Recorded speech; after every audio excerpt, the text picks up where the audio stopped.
Kematian merupakan hal yang pasti, meski tak seorang pun tahu kapan datangnya.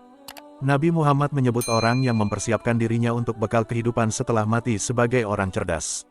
Sebaliknya, orang yang tenggelam dalam nafsu duniawi, disebut Nabi sebagai orang yang lemah.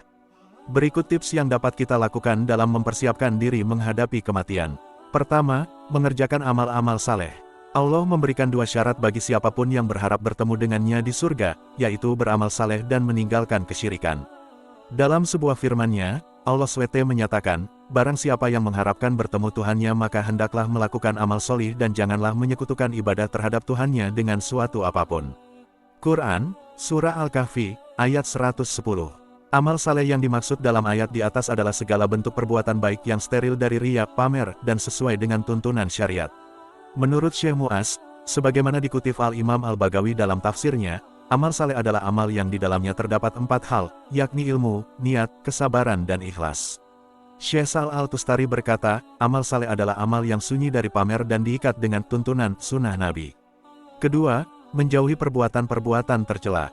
Sebagaimana mengerjakan amal saleh, yang tidak kalah penting adalah menjauhi perbuatan-perbuatan tercela.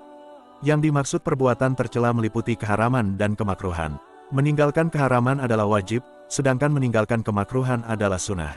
Demikian pula dianjurkan untuk meminimalisasi perkara mubah yang tidak ada manfaatnya. Para ulama salaf sangat berhati-hati menjaga dirinya dari perbuatan tercela. Bagi mereka, yang urgens tidak hanya meninggalkan keharaman dan kemakruhan, namun perkara-perkara mubah yang dapat melalaikan. Sebab perbuatan maksiat akan menciptakan noda hitam di hati sehingga menjadikannya keras, enggan menerima kebenaran dan malas beribadah. Ketiga, segera bertobat. Tidak ada manusia yang bersih dari kesalahan dan dosa. Kesalahan adalah hal yang wajar bagi manusia. Yang bermasalah adalah membiarkan diri berlarut-larut dalam perbuatan dosa. Kematian yang tidak dapat diprediksi kapan datangnya, menuntut seorang manusia agar segera bertobat setiap kali melakukan dosa, untuk menghindari akhir yang buruk dalam perjalanan hidupnya, su'ul khatimah. Agama menekankan untuk senantiasa memperbarui tobat dari segala perbuatan maksiat. Syekh Ahmad Al-Dardiri berkata, perbaruilah tobat karena beberapa dosa. Janganlah merasa putus asa dari rahmat Allah yang Maha Pengampun. Demikian tips untuk mempersiapkan menghadapi kematian. Semoga bermanfaat.